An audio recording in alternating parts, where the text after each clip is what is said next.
Hello, folks, and we have so much to do. I just don't know how much time we have. Well, I know what time it is, but I don't know how much time we have. We have to be swift, we have to be careful. This base is secure for now. It's secret. But for how long will it be secret? I can't say.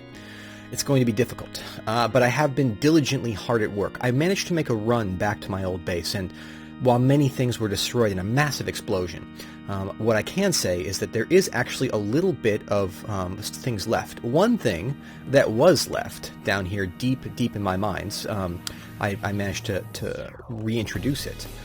This is actually bedrock. I found a great canyon right around diamond level, and I've already found 5 or 6 more diamonds just waiting to be mined down here, which is great.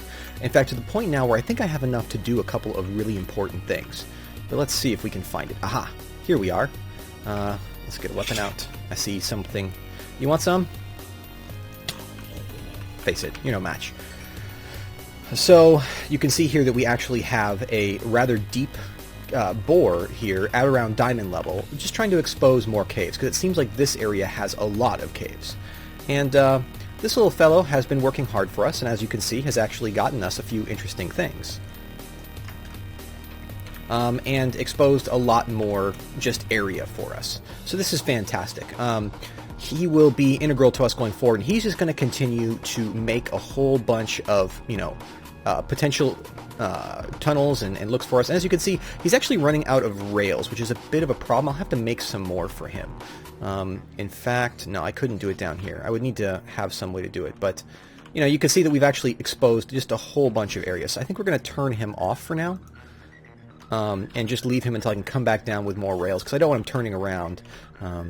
But yeah, so we actually have a little bit of work, and then similarly, if I go down here, we've dramatically improved things. Now, over there, I can see something interesting. It looks to me like there's another spirit zone over there. But for those who were afraid that I didn't have any coffee left over, fear not. I do, in fact, have some coffee left over. Why don't we plant some of that right now? I don't think I have any cropped right now, but I did grab a few beans and put them in here before we changed, so we should be good for that. There we go. And I believe that someone else is chunk loading this area for free, so I'm getting that for free. That's one of the interesting things about this. As far as I know, there is no way for me to escape this, but I definitely am interested in that research over there. The fact that I can see it is... Alright. I was on my way back and... What on earth is that strange creature? I've never seen anything like it. It has fearsome pincers, though. Well, unfortunately, because it's next to a lava lake, it wouldn't make a ton of sense to engage it there. So I'm just going to leave it alone for now. We can't really get over to this side very easily without traversing the bridge, and that would... Seems like it doesn't want to do that, which is probably smart for it, because that would make it an easy prey. Alright, let's get back to the actual hideout. So, I have found a lot more diamonds. As you can see, I have 15 of them. As many as I have ender pearls. Which is good, I think. So, we're going to get started with using these, because I think that what we're going to need to do is solve our resource problem. Many people have noted that my resources problem is that I have just pitiful resources. And it's true. I have been unable to really pursue things. And I simply don't have the resources of, say... Oberon's little right-hand person, or that, that knight with the squire, so I'm going to have to do it my own way, which is to say, mechanization, because I have no one here who can help me. It's tedious. Perhaps, though, I could recruit people who are like-minded to my cause. It's an interesting concept. So let's go ahead and get started. The first thing, though, we're going to want is to take this. I've been quietly waiting and amassing a very large sum of mana by spending some of the other diamonds I found, because I actually have found a few more than 15, on a chunk loader. So now, even when I'm sleeping during the day in my coffin, which I still won't show you, I can, still handle this. So you can see here we've got this all evening out. We're back to almost full in just a moment, and we'll be no problem there. So we can use these in a variety of ways, right? Not the least of which is a few really useful tools going forward. This is the thing I really want, though, the assembly halo. So let's go ahead, grab some iron, and in fact, we're actually going to grab several pieces of iron here and turn it into mana steel. 10 of them, to be precise. And this actually doesn't really cost that much. I mean, it's a fair amount. It's going to take us a while to regenerate with this simple system. But still, it's enough to do, enough for our purposes for now. Now, we do have this portable crafting system, but I actually don't like this as much as other crafting systems. Even though it does have 2 tables, and that's great, this is not quite what we want. We want the assembly halo first, right? Boom. Now, the assembly halo is so great because it stores previous recipes. So, you know, we can go ahead and do all sorts of great stuff with that. So, you know, we can, for example, let's go grab, do we have any? We do have some living wood. So we could, for example, make some living sticks, right? And then we pull these off. We can set the recipe for that, and now I could make living sticks again. In this case, we actually do want to make a few more living sticks. I should probably go out and get some wood soon, too. But we're also going to make some tools that don't break for want of mana. So we can actually do that like this, and then like this. This is a big deal, a mana steel pickaxe. And then we'll also need a mana steel axe. So now these are not diamond level hardness, but should be sufficient for our purposes. And I do actually have a mana tablet with a fair amount of mana on top of itself. I used it to bootstrap the system, but now I've also got this. So I can go ahead and use those for quite some time. We may even use the armor day to day, because this stuff definitely took a punishing. This is good for going out to feed, but not so great when you're just walking around dealing with werewolves, as it almost got destroyed in the conflict, just from the couple little hits I got kind of on the edge of things, and then running around dealing with all the monsters that run around. There was a lightning mob that was really quite dangerous. Alright, we've got that set up. The next thing I think we're going to want to do is consider how we're going to actually farm the, you know, materials that we need. We really do need to just get a very wide range of materials. And then I'd also like to improve our ability to get fuel, because I keep going around and mining for fuel, but that's not a sustainable practice, right? We're going to need a lot of fuel to meet our ambitions. So we have to think about that. Same for mana. We're going to have to be really, really careful about that. We can go ahead and toss these things in here. They're interesting. You can't make them easily. I've actually kind of really grown fond of these compartments, even though they don't automatically sort with my tools. They are just really nice, so I kind of do enjoy using them.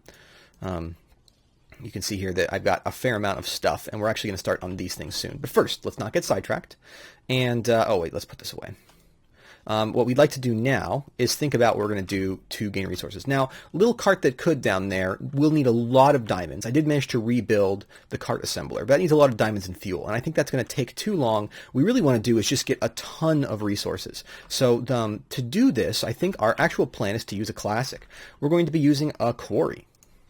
Now, we're also going to have to get into power generation here, because the truth is we just don't have the power generation. I actually think that this is not too expensive. So we're going to be needing 8 diamonds, which is a lot of diamonds, right? And then 9, 10, 11, 12 on top of that. But fortunately, we have it. So give me a moment. I just need to grab some sticks and stone to finish this up, because I will need to sit down and actually produce these things. And while we're at it, let's also run over here and lay down a bit more living wood, because I think we could use some more of it. All right, I think we need one more of these, and then we should be able to create a quarry. Goes like this, and then a single piece of redstone here, a diamond pickaxe here. Oh boy, this is a big one. This is a very large investment, but I think it's sufficient. Chunk destroyer, that's right. We need to be careful where we activate this, because we don't want to create a situation where we can't go retrieve our materials, but I think that it will be worthwhile for us to use this. Let's go ahead and stash this in our backpack for now, right? We can stash this along with a few materials and some setups there. Got a few more pieces of living wood out of the lily.